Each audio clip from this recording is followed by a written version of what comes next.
Hello good evening guys, welcome back to your favourite homeopathy learning channel Meethi Goli doctor, जिसमें आज हम discuss करने वाले हैं एक बहुत ही इंपॉर्टेंट टॉपिक प्राइमा कॉजा मोरवाई। ये प्राइमरी कॉजेज क्या होता है, ऑर्गेनन के अंदर एफोरिज नंबर 6 के फुटनोट में ये डिस्कस किया गया है मास्टर हैनीमैन सर के द्वारा। प्राइमा कॉजा मोरवाई, primary causes of disease. Hahnemann confidently asserts that the primary causes of diseases are the miasm. Master Hahnemann sir ने क्या कहा है कि प्राइमरी कॉज ऑफ डिजीज क्या होता है, मियाज्म। फंडामेंटल कॉज भी बोलते हैं किसको हम, क्रॉनिक डिजीज का। The dynamic derangement of the vital force by the मियाज्म only causes the diseases. क्या बोला है कि जो डायनेमिक डिरेंजमेंट होता है किसका, वाइटल फोर्स के अंदर जो डिस्टर्बेंस होता है, जो डिरेंजमेंट होता है मियाज्म के द्वारा, उसी से क्या होती है, डिजीजेस होती है। Even the acute मियाज्म can not affect a person unless he is already dynamically infected by the सोरिक मियाज्म। हमने जब पढ़ा था एफरेज नंबर 5 को, जिसमें हमने क्या पढ़ा था, कॉजेशन, कि एक्यूट डिजीज किसी पर्सन को तभी हो सकती है जब ऑलरेडी वो फंडामेंटल मियाज्म से उसके अंदर प्री डिस्पोज्ड कंडीशन हो। क्योंकि जब भी हम एक्यूट डिजीज जो होती है, एक्साइटिंग कॉज जो होता है, वो हमारी बॉडी में जाके वाइटल फोर्स को डिस्टर्ब करता है, और जो लेटेंट सोरा है, लेटेंट सोरा को क्या करता है, वो एक्टिवेट करता है, ट्रांजिएंट एक्सप्लोशन ऑफ लेटेंट सोरा। तो अगर हमारी बॉडी में जब तक क्या है, सोरिक मियाज्म क्या नहीं होगा, अफेक्टेड नहीं होगा, हम एक्यूट डिजीज के लिए भी प्रोन नहीं हो सकते। विच इज़ द ओरिजिनल और the primary causes of all the disease. मतलब हमारी बॉडी में जो मियाज्म होता है, मियाज्म वही सारी डिजीजेस का क्या है, प्राइमरी कॉजेज है। और मियाज्म कैसा होता है, वाइटल फोर्स के जो डिरेंजमेंट होता है, तब हम क्या हो जाते हैं, ससेप्टिबल हो जाते हैं किसी भी बीमारी के लिए। ठीक है, तो मतलब according to master Hahnemann sir कि क्या दिया है एफरेज नंबर 6 के फुटनोट में, कि प्राइमरी कॉजेज ऑफ डिजीज क्या है, मियाज्म, क्या है, dynamically derangement of vital force. But एक एग्जांपल, लेकिन मॉडर्न स्कूल जो था उस टाइम का, जो ओल्ड स्कूल था जिसको आज हम मॉडर्न मेडिसिन बोलते हैं, ऑर्थोडॉक्स जो स्कूल था, उन्होंने कहा था कि मटेरिया पिकन्स, आगे आएगा एफरेज नंबर 11 में, कि मटेरियल कॉज होता है किसी भी डिजीज के लिए, जैसे कि बैक्टीरिया, वायरस, फंजाई। समझते हैं क्या है, the cause of tuberculosis is tubercular bacillus. ठीक है, हम भी मानते हैं, says the old school. But the same old school is aware of the fact that's a patient's constitution predisposing factors like environment and nutritional status play a major role in the development of the disease। क्या कहा है कि ठीक है, old school भी इस बात को हम समझ गए कि ट्यूबरक्लोसिस जो दिक्कत होती है, जो डिजीज़ होती है, वो एक बैक्टीरिया की वजह से होती है। बट जब तक हम उसके लिए प्री डिस्पोज नहीं है, जब तक हमारा बॉडी उसके लिए ससेप्टिबल नहीं है, हमें वो इन्फेक्शन नहीं हो सकता। क्या मेजर रोल प्ले करता है, हमारा कॉन्स्टिट्यूशन, बॉडी का pre disposing factors. In unfavourable conditions even the presence of the bacteria in the body can not develop the disease. कि भले ही हमारी बॉडी में बैक्टीरिया का इन्फेक्शन हो जाए, बट हम डिजीज़ को डेवलप नहीं करते जब तक हम उसके लिए प्रोन नहीं है, या तक हमारी इम्यूनिटी वीक नहीं है, हमारे कॉन्स्टिट्यूशन में कोई गड़बड़ नहीं है, तब तक या हमारे क्या है, प्री डिस्पोज्ड कोई कंडीशन नहीं है। Only when the person's vital force is dynamically deranged by the miasm a person falls ill। कि जब तक हमारा वाइटल फोर्स अपनी बैलेंस्ड कंडीशन में है, अपनी नॉर्मल कंडीशन में, कोई व्यक्ति बीमार नहीं पड़ सकता।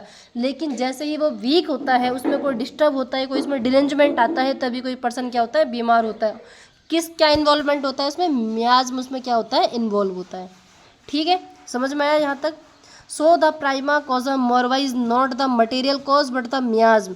द सिनोनिम्स क्या क्या है, प्राइमा कॉजा मोरवाई बोलते हैं, कॉजा मोरवाई बोल देते हैं, कॉजा प्राइमा बोलते हैं, इनर कॉज बोलते हैं, प्रॉक्सिमेट कॉज बोलते हैं, prima cause, real cause, fundamental and basic cause of disease. ये सब इसी के ही सिनोनिम्स है, आपके एग्जाम में शॉर्ट नोट्स आ सकता है इसके ऊपर। ठीक है, तो आपको क्या लिखना है, कहाँ मेंशन है, कि ये मास्टर हैनीमैन सर ने जो ऑर्गेनन ऑफ मेडिसिन की बुक लिखी है, उसमें एफोरिज नंबर 6 के फुटनोट के अंदर डिस्कस किया हुआ है प्राइमा कॉजा मोरवाई को। इवन उन्होंने ये भी कहा है कि हमें किस पे फोकस करना है, सिम्टम्स पर। लेकिन जो ओल्ड स्कूल होता है वो क्या करता है, सिम्टम पे फोकस नहीं करता है, सिर्फ डिजीज़ पे फोकस करता है, कि उन्हें कैसे भी करके अगर कोई बैक्टीरियल इन्फेक्शन है तो उसके लिए क्या देते हैं, एंटीबायोटिक दे देते हैं। लेकिन रियल में क्या होता है, हकीकत में, कि हम उस बैक्टीरिया की वजह से बीमार नहीं पड़ते हैं।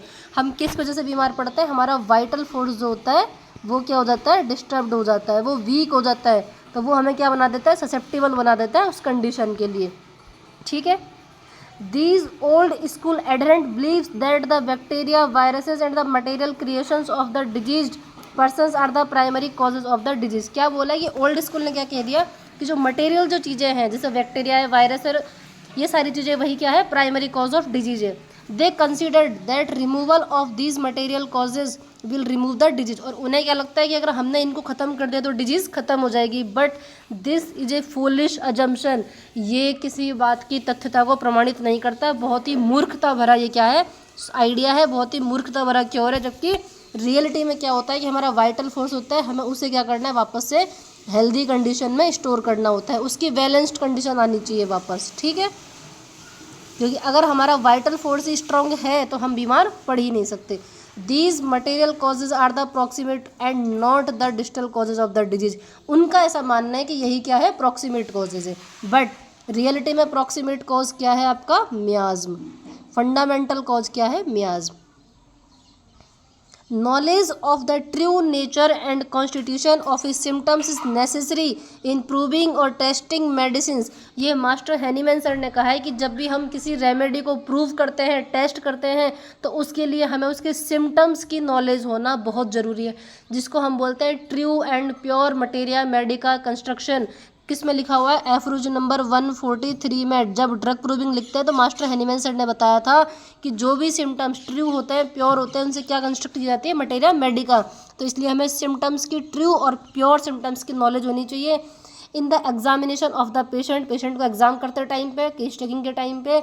In the study of the materia Medica, materia Medica को पढ़ते के टाइम पे। And in the selection and management of the indicated remedy, कि जब भी हम रेमेडी निकालते हैं किसके बेसिस पे निकालते हैं, सिमिलिमम के बेसिस पे निकालते हैं। तो जब हमें सिम्टम्स की नॉलेज होगी, जिसको हम बोलते हैं सिम्टोलॉजी, सिम्टोमेटोलॉजी, नेक्स्ट हमारा लेक्चर है, तो वो आप चैनल के साथ जुड़े रहिए और डिटेल्ड में हम समझेंगे कि सिम्टम्स क्या होते हैं, कॉन्कोमिटेंट सिम्टम क्या है, एसेसरी सिम्टम्स क्या होते हैं, कंप्लीट सिम्टम क्या है, सब्जेक्टिव ऑब्जेक्टिव, हम इसमें सारे सिम्टम्स को पढ़ेंगे। ठीक है, तो उन्होंने एफरेज नंबर 6 के अंदर ये भी मेंशन किया है कि हमें क्या होना चाहिए, सिम्टम्स की नॉलेज होनी चाहिए, जो हमारे कहाँ का काम आती है, ड्रग प्रूविंग में काम आती है। ठीक है, मेडिसिन को टेस्ट करने में काम आती है, पेशेंट को एग्जामिनेशन के टाइम पे काम आती है, मटेरिया मेडिका की स्टडी करने में काम आती है, रेमेडी के सिलेक्शन में काम आती है और मैनेजमेंट में काम आती है। तो हमें क्या होना चाहिए, सिम्टम्स की नॉलेज होनी चाहिए। तो इस सारे लेक्चर का एक क्विक रिवीजन देते हैं। क्या था कि जो ओल्ड स्कूल था वो मानता था कि प्राइमरी कॉज ऑफ डिजीज़ क्या है, मटेरियल्स। मटेरियल्स लाइक क्या है, बैक्टीरिया, वायरस, फंजाई, इनका इन्फेक्शन। और ये क्या बोला उन्होंने, प्रॉक्सिमेट कॉज ऑफ डिजीज़, कि अगर हम इनको रिमूव कर देंगे तो इसका मतलब हमने क्या कर दिया, डिजीज़ को भी रिमूव कर दिया। बट मास्टर हैनीमैन सर ने ऑर्गेनल में क्या बोला है कि हम जो बीमार पड़ते हैं किस वजह से पड़ते हैं, वाइटल फोर्स के डिरेंजमेंट की वजह से। वाइटल फोर्स का डायनेमिकली डिरेंजमेंट होता है,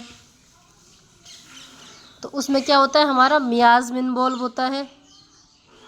इवन एक्यूट एंड क्रॉनिक दोनों कंडीशन में क्या होता है, मियाज इन्वॉल्व होता है।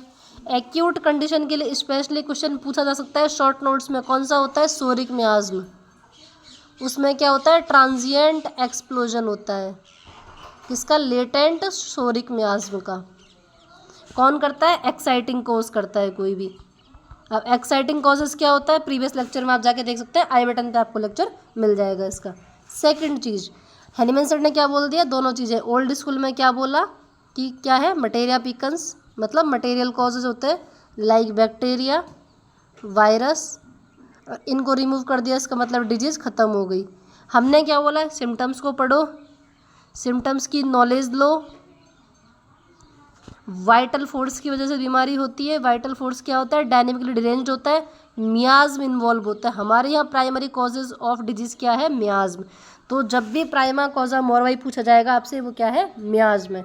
नेक्स्ट एक क्विक रिवीजन कि एफोरिज नंबर 6 में क्या लिखा था कि अनप्रिजुडिसाइड ऑब्जर्वर, कि आपको बिना अपना कोई एक्स्ट्रा नॉलेज लगाए पेशेंट के सारे सिम्टम्स को नोट करना है, जो भी वो फील कर पा रहा है, जो भी वो आपको बता रहा है, और सोर्सेज ऑफ केस टेकिंग मतलब कहाँ कहाँ से हमें सिम्टम मिल सकता है, पेशेंट जो बताएगा उसको आपको क्या लिखना है, एज इट इज़, एग्जैक्ट, बिल्कुल बिना किसी चेंज के। उसके साथ में जो अटेंडेंट है उनको नोट डाउन करना है, और फिजिशियन खुद भी जो ऑब्जर्व करता है उसे भी लिखना है।